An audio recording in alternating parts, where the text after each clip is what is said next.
And Station Houston on 2 for Mike. If you're ready, we can go ahead and get started. You bet. I was born ready. Okay, we'll pass you in now.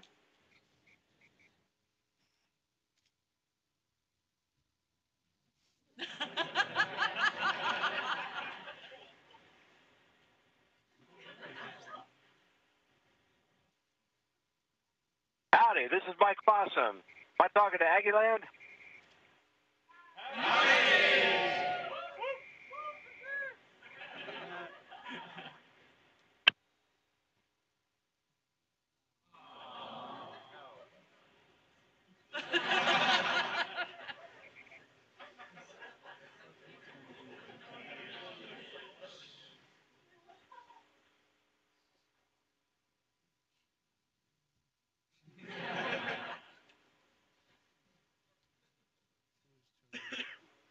Okay, who do we have on that end?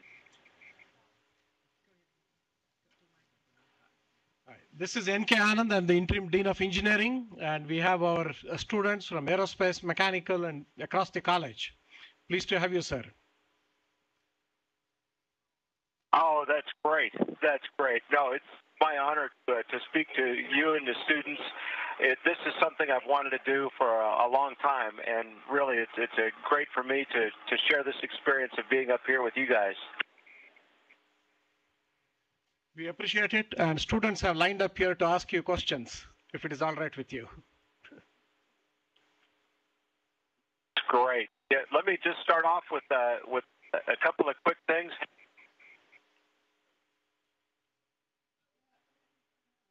Yeah, first of all, I am Mike Fossum, class of '80. I was a mechanical engineering student at A&M and a proud member of the Corps of Cadets. Went into the military, and I worked as a flight test engineer. I worked for a period of time as an engineer at NASA Houston in the very early days of the Space Shuttle program. And that's when my dream of flying in space started to become more real. It's one I'd had since childhood. And I started to realize that astronauts weren't gods. They're really a lot more like normal people. Some are more normal than others. And that kind of lit me up and caused me to work harder to achieve this dream. But I'm really glad to share the day with you and answer questions. This is our time. It is public, going out to the world. So just to let you know that, too.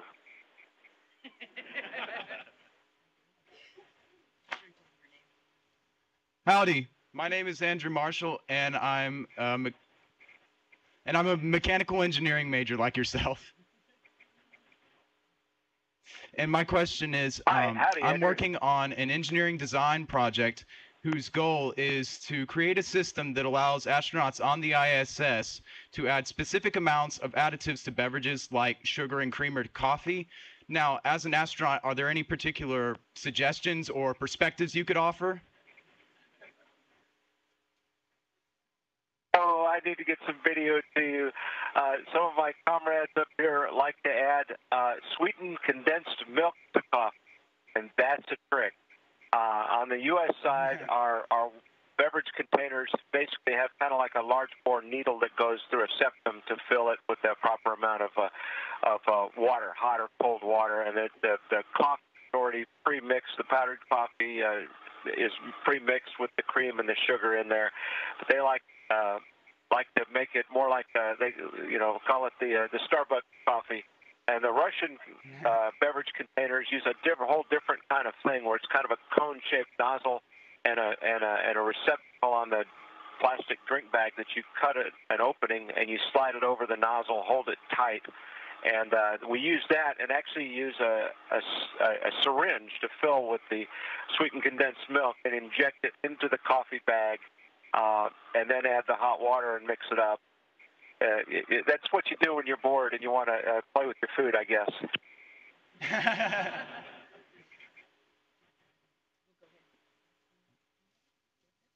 It's an interesting project because everybody has their own taste for coffee and what they like with them, and they're actually fairly expensive to make. The actual bag of coffee go through, it's a whole lot more than if you went by it at a commercial place and bought it.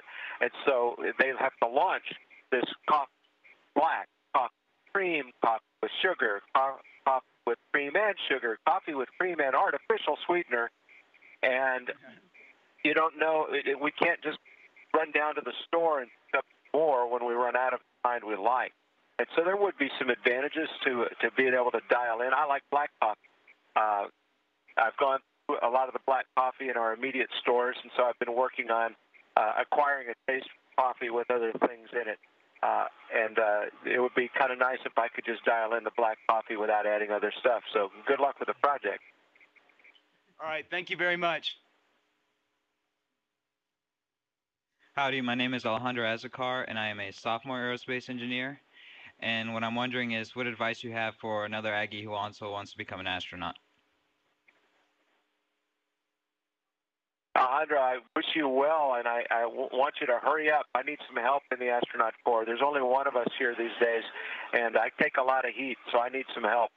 And I would say in general is just keep working hard. You know, follow your passion and work really hard. Become the best at what you're doing. There's, you know, you have to be really, you know, and you don't have to work in the space business. We like to bring people in that come from other areas. Having some space experience in some ways is helpful, but it's also great to be, you know, to work hard and become, you know, recognized as an expert in your field, and it takes something like that. And so hopefully you really like the engineering track on and are going to enjoy working in that area in the years ahead.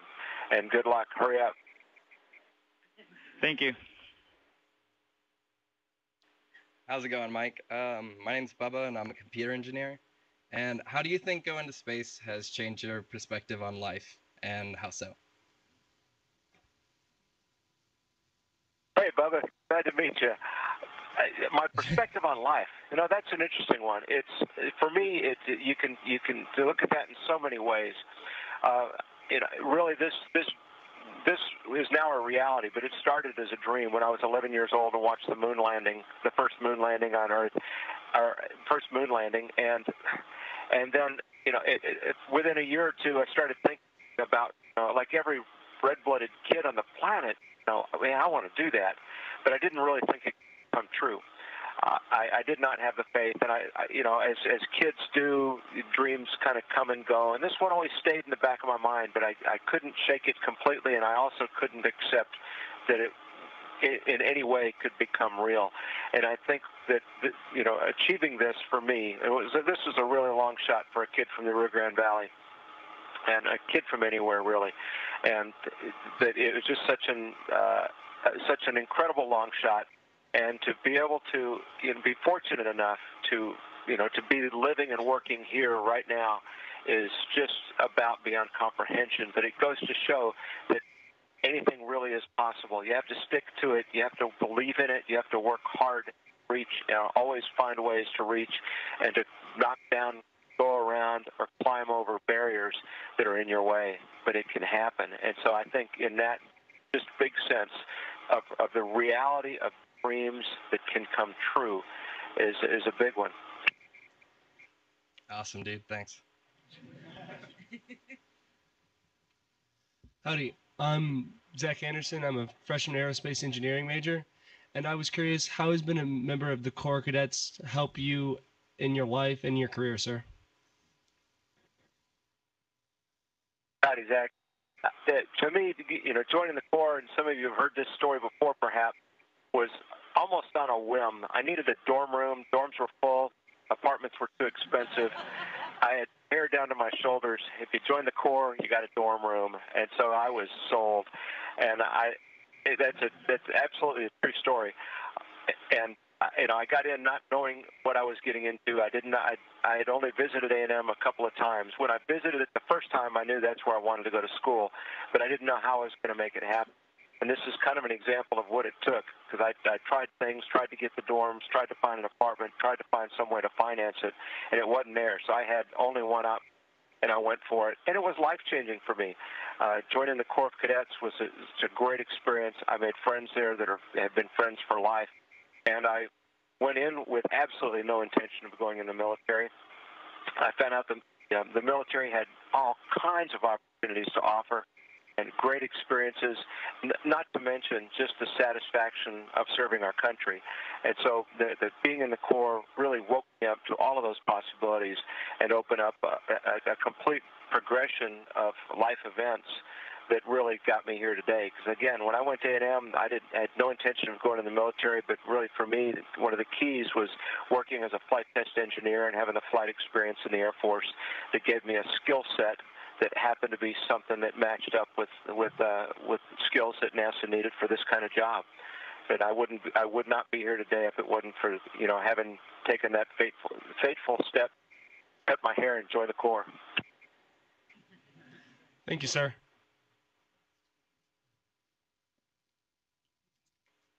Hello, Mr. Fossum. My name is Franco Battati, and my question is, I know there are many, but I'm very curious what your opinion is. What do you think is the primary benefit of human space missions for those of us here on the ground? That's a really good question. I think in a really big way, I mean, there's the pure science that we're doing up here, and it's really exciting. The International Space Station started as the largest engineering integration project ever attempted. 15 nations have come together to build this laboratory, almost 1 million pounds in orbit, 240 miles above the Earth. Look at the list of the countries. We haven't always been close friends with these countries. So this has been a really huge undertaking around the globe that's really brought us together in a lot of ways. At the same time, as an engineering project, get it built was one aspect, and now we're in the scientific phase where we're finally built. Space Shuttle's job is done, and the Space Shuttles, of course, have been retired. And now we're moving from the assembly into the science and utilization. And a lot of what we're doing is just the pure science. You know the basics of the convective heat transfer and all those kind of things where you have the buoyancy effects and all, which we don't have here. And from the material science point of view, it's fascinating the kind of research that you can do. And right above the camera that you're looking at right now is a furnace that does exactly those kind of test runs. Just right here, another facility that's a combustion facility, and without the buoyancy effects on the flame, we're running flames in different atmospheres and really getting into the detailed physics of the flame to understand what's going on in the really details and finding the flame boundaries for different conditions. And from the engineering problems, finding the boundary conditions, establishing the true boundary conditions is crucial for finding the real answer to a real-world problem that aren't as neat as they come in the textbook. So that's the kind of just cutting-edge research that we're doing in the material science and physics. In a lot of areas, there's plant growth, and then there's the human guinea pig aspect, where I am a test subject for bone studies, cardiovascular studies, muscle, eyes, and a lot of other things associated with long-duration space flight. So there's basic learning there. There's one more, and it's really huge, and it's really simple, and that's the pioneering spirit. As Americans, our entire history is one of coming to the shore and looking west and looking for the next opportunity that lies just beyond what you can see. And that's a part of our psyche, part of who we are.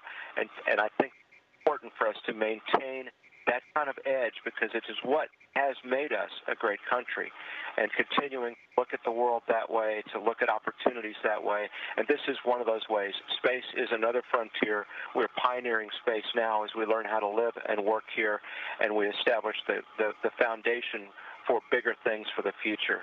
That's what it's all about. Thank you very much. Howdy, Mr. Fossum, sir. My name is David Wilson. I'm a junior engineering technology major focusing on electronics. And my question for you is, what advice do you have for undergraduates, and what's your favorite space gadget? Ooh, that's good. Howdy, David. Glad to meet you. My advice for undergraduates is, so much of the time we're worried about grades.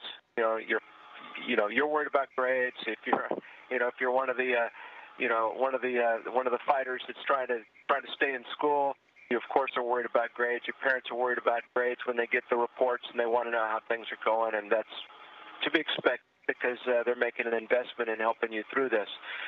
But it's not about grades. It's really not. It's about learning, and you have to approach it that way. And of course, you got to knock the classes off, but you have to be thinking about them and how they fit together with the other things, because what you're trying to do during this 4 years, or rather 5 years, is build a tool set that you can use. You're filling a toolbox full of tools, and you need to know how they all work together to go out and solve real problems that aren't neatly defined by textbooks and class projects.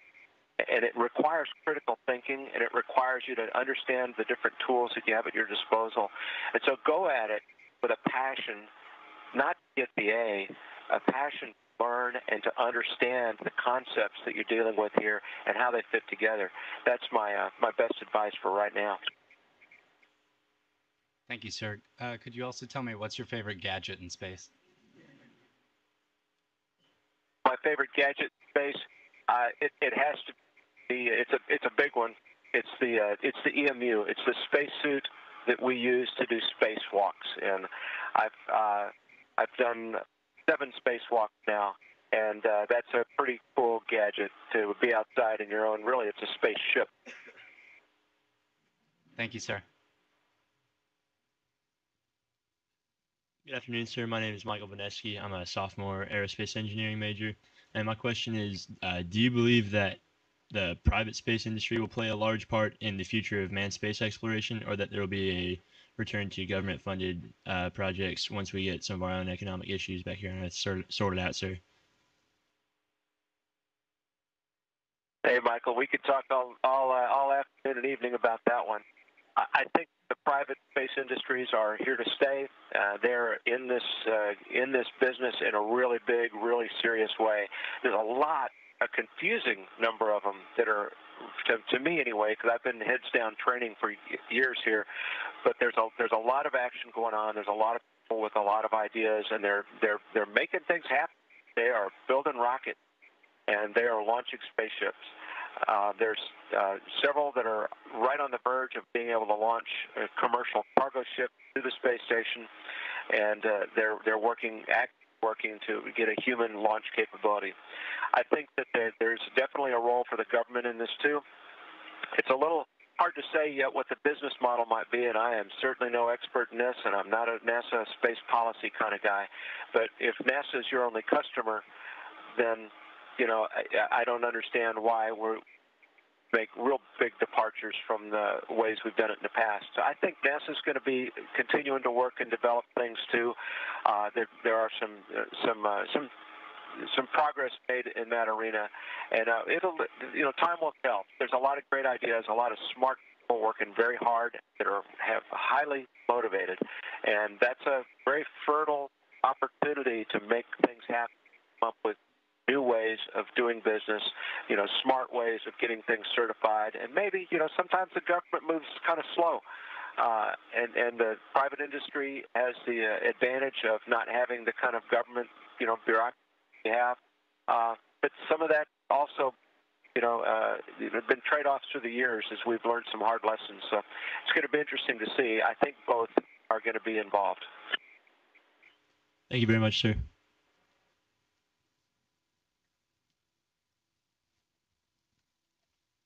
Howdy, Mike Fossum. I'm Nick Zias. I'm a freshman aerospace engineering major.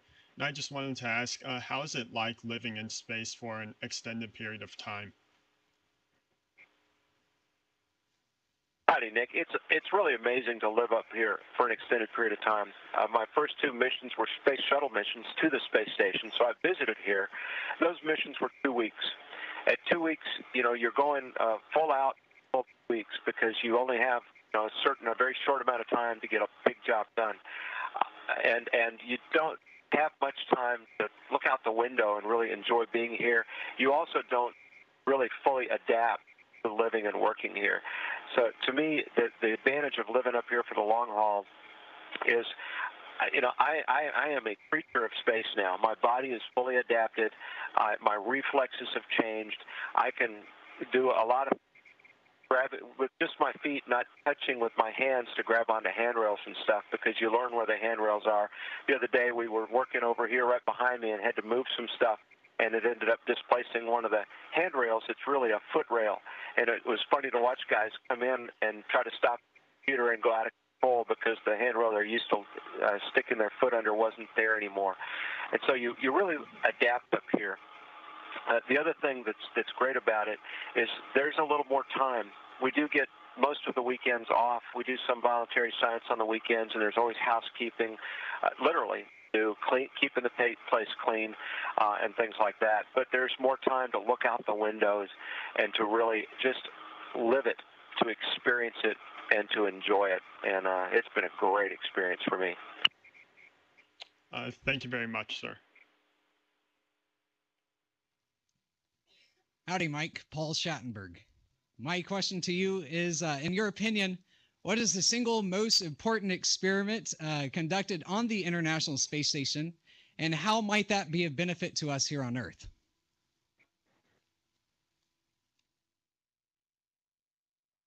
Well, howdy, Paul. It's good to talk to you in person, not just trade emails. I look forward to talking to you tomorrow, too. I think the number one, that actually, you've stumped me here. What would that be? I think it's the many things that we're able to study in the human body very quickly. Osteoporosis is an absolute threat for me, for humans up here in the microgravity, because I'm floating right now, and my bones aren't doing any work to help support my frame, and that osteoporosis starts. The process of calcification of the bones starts within hours of reaching zero gravity. And so what takes place in the human on Earth over the course of decades, particularly elderly women, takes place in us in the course of weeks and months, very very quickly, and it can be dangerous. And so we have, we're the guinea pigs for medicines and exercise regimens to help maintain, that bone mass. And I think that has the immediate payoffs. There's a lot of things having to do with medicine and material science, and I couldn't narrow those down to just one. Hey, no worries. Thanks. See you tomorrow. Okay, talk to you tomorrow. And everybody that's interested in talking tomorrow, come out to the Aggie Ham Club. Howdy, Mr. Fossum. I'm Thomas Dowell, a freshman aerospace engineer here.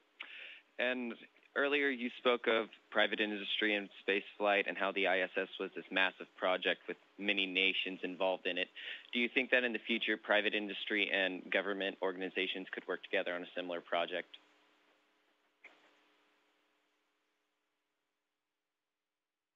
Howdy. We talk about it, and for the U.S. part of the station, and really for the entire station, even the parts that were built in other countries, it was private contract that did the building. So NASA didn't build much of the hardware that you see around me right here. This is the U.S. laboratory that we're in right now, the central part of the U.S. part of the station, and it was all built by contract.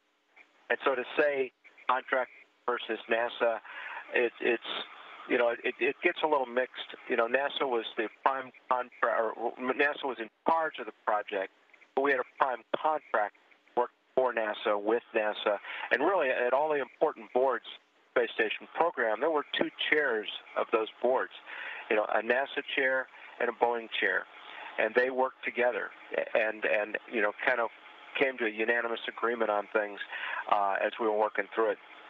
And so in a case like this, where you're building a national and international, a world facility, that's the realm of governments, because there's no payoff in it for a private company. The reason the private companies want to get into the launch business is that they believe that there's a market to launch, people into space that have nothing to do with NASA. The people that want to go up for an orbit, go up, suborbital hop, they see space with their own eyes, go up and do an orbit, come home, or go up and even have other facilities, separate facilities than this. That's the space hotel is a concept being worked on in several quarters. And they believe that there's going to be a market for that in the next 5, 10, 20 years. And so they, the partnership with NASA to get people to and from the space station, they leverage then for a launch capability for these kind of other commercial opportunities that have nothing to do with NASA and our human spaceflight program. Thank you, sir. Howdy, sir. My name is Fatma Ismail. I'm a senior geophysics major, and I was wondering how much time does it take you to adapt to life on space, and how do you adapt to life back on Earth because you're being confined to gravity and such? Well, I think the adaptation to zero gravity or microgravity up there is actually a lot easier. You learn fairly quickly how to handle yourself. I was still adapting after 2 months, though. I noticed that I was all of a sudden moving a little more smoothly through things, and even 3 months, as small adjustments in how I just work up here. The adjustment, and for me, the adjustment coming up fairly easy. I don't have any real symptoms or issues with coming up. Some people have, there's different things that can happen that as part of the transition from, 1G to 0G. Your spine stretches. The disc between the vertebrae and your back stretch a little bit because they're not being compressed every day, and that can cause back pain and stuff like that. Going home is a story, though. That's harder, and you find out that gravity really stinks. As we work out a couple hours a day, resistive training and cardiovascular training, aerobic training. So we don't lose all of our muscle mass, and we keep our bones healthy and stuff. But just the balance, reestablishing balance.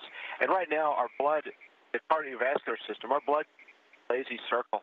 The heart doesn't have to work at all to get blood from my lower leg all the way up my brain and move it around. On Earth, you have a series of valves in your legs that help, like check valves. When the heart pumps that blood a little ways, and the check valves keep it from cooling back down. And those all get, from lack of, they don't work as well at first, and you've got to retrain even some of those autonomic responses in your body to work again. And so the adaptation, the big adaptation is in the first week or so, and my friends tell me that they're feeling close to normal after about a month. Thank you, sir.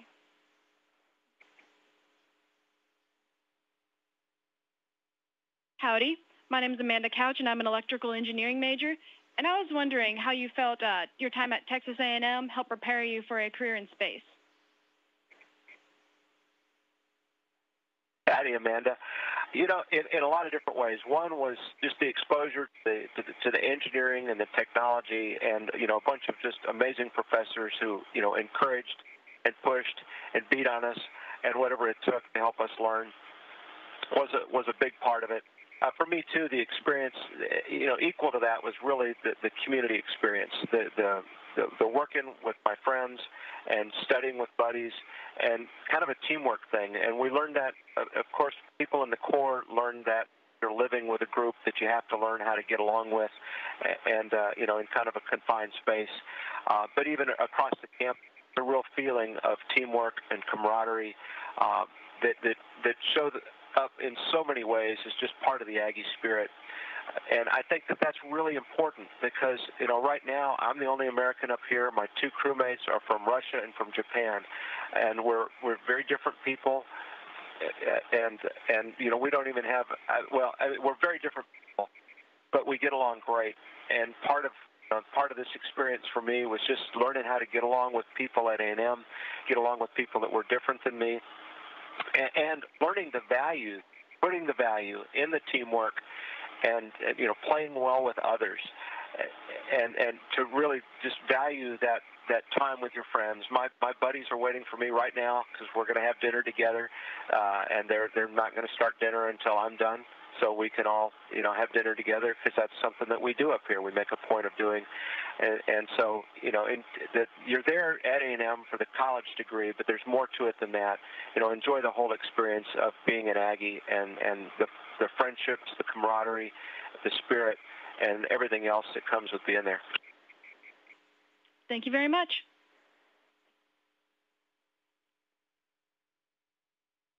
Hello, sir. I'm Vignesh Sridhar from Computer Engineering.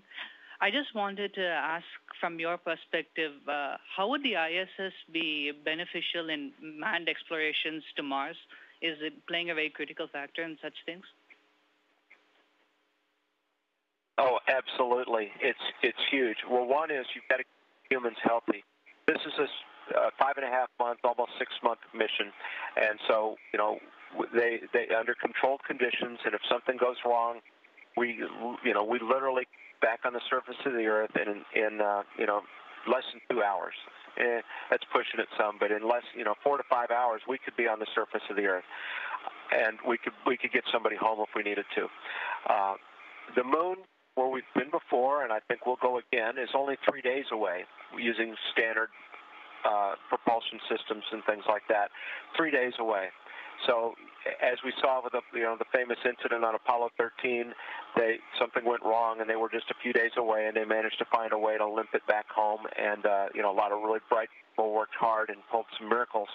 But again, it wasn't quite as bad. Mars, standard technology today, which we can see for rocket propulsion, is like 7 to 8 months one way. And once you get there, you need to be healthy enough, and you need to. It's a huge investment to get there, and you need to have time to work on the real exploration. Not to mention, you really need to wait. You can't just go to Mars from Earth anytime you want to. The Earth and Mars need to be lined up to be advantageously get there with the least amount of fuel and time, and then they have to be lined up to make that trip back home. So you're really talking a 2-year trip to go to Mars, to and from Mars.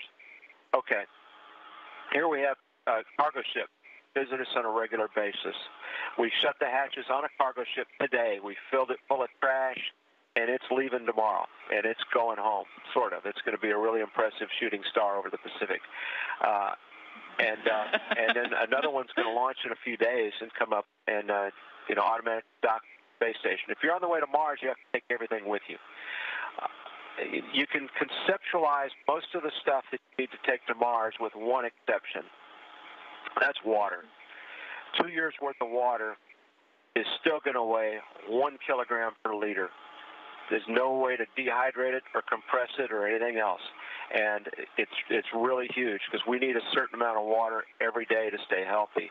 You've got to have a closed-loop water system as closed as you can make it. You need to recover that water. And that system, and we use it. We have one right now. I mean, where's my drink bag? I mean, the water we're drinking right now was urine yesterday. That's the fact, because we recycle it, turn it back into drinking water. We recover the condensation out of the air conditioning system, and that goes back into the purification system too. So when we breathe and we sweat, water evaporates, picked up that way. And now, that kind of system will be critical for Mars, and you have to have a system that's reliable enough that it will operate to and from without getting some kind of out of control mold, slimes, bacteria growth in this system that takes it out of commission. Because if you lose your water system on the way to Mars or the way home, you're dead. So we are a test like this, the carbon dioxide removal systems, the oxygen generation systems, and we're doing a little bit of work on plant growth because we think it'll be important for crews to have some plants. I don't think you'll be able to grow enough to make it a significant amount of your diet. It'll be an important thing to see just a little bit of green on that long inner time in between planets. Thank you for your insight, sir.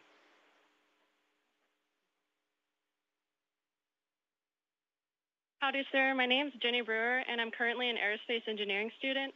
And I was curious, how important is it to learn a foreign language, and have you had any difficulty communicating across language barriers or cultural barriers?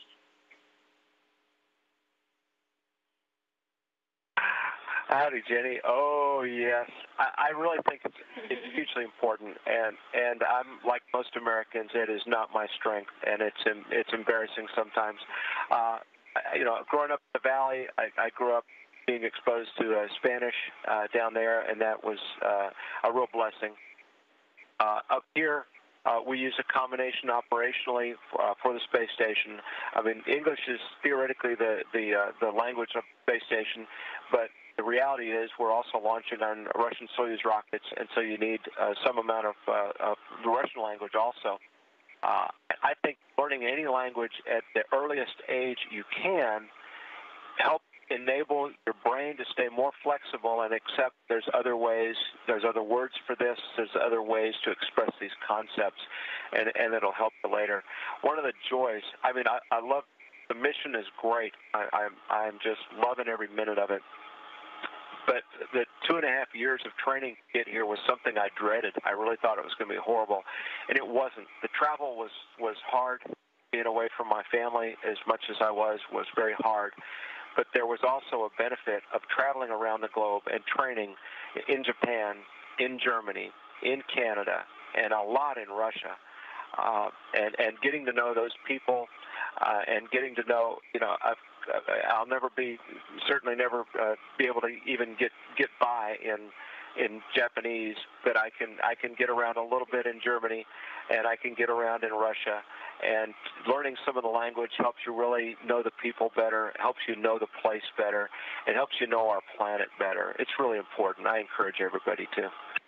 Mike on 2, just a heads up, Right, 4 minutes to your LOS. Okay, thank you, sir.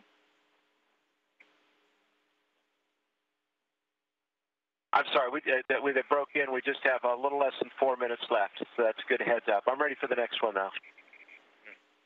Howdy, my name is Eric Anderson. I'm a freshman aerospace engineering major. And what do you think of Texas A&M going to the SEC?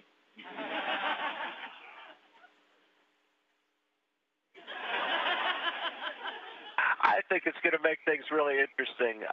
I kind of mourn leaving behind our, some of the teams that we have played for, generations from the old Southwest Conference, Big 12. And I'm going to miss playing. I'm absolutely going to miss playing the annual games with those teams because I have a lot of friends from those schools, and it's always a good bowl for us. We have a lot of fun with that every year, giving each other a hard time, and so I'm going to miss that. But I think it's exciting times with the SEC, and I look forward to it. All right, thank you. Howdy, Mr. Fossum. I'm Ash Fernando. I'm an aerospace engineering freshman myself. My first question is, how often do you use your thrusters in the spaceship, and what effect does that have on your experiments? And the second question is, how do you do your laundry? Okay, I'll do the thrusters first. Actually, we just use the thrusters just periodically to bump up our altitude, because we actually have a little bit of atmospheric drag here. It's not much, but it's enough to drop us a few meters a day, tens of meters. I'm not even sure the number. And we've done 2 reboosts in the last couple of weeks. We did one 2 days ago. I think get on NASA YouTube, you might be able to find some video that we took of it on board to show as we're floating in space, we're at a constant speed, right, because we're in orbit. And we're floating just like this in the cabin, and the ship starts accelerating away from us, pushing us back that way. It was really... And we don't do that. I mean, we just do that periodically to adjust the orbit a little bit, or to maneuver away from a bit of space debris. But it's not that much. And there was a second part of your maneuvering question. The maneuvering question? The laundry question. How do you do your laundry? Okay, I thought something else about the rockets. Laundry, we don't. We wear them till they're ready to throw out. We were back 15, 18, 20 years ago, we were working on the space washing machine, and man, it is really complicated. We don't have a space shower either, because trying to get the water to go where you want it to go is just hard. The resources, and water is one of those critical resources, right? So you wear it until it's time to throw out. Now, the place is very dry. It's cool. It's air conditioned really well. We change into gym clothes twice a day to work out, and we clean up after that. And so you're not like sweating clothes out, going classes and things like that. But, you know, I only have so many Aggie shirts, and I got to take care of it. Thank you very much, sir.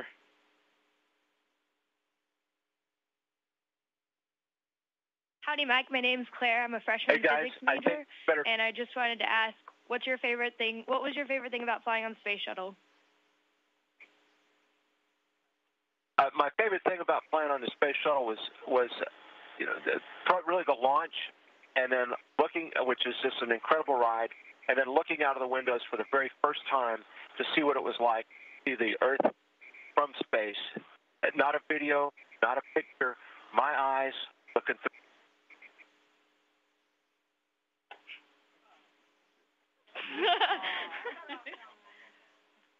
Bye, Mike.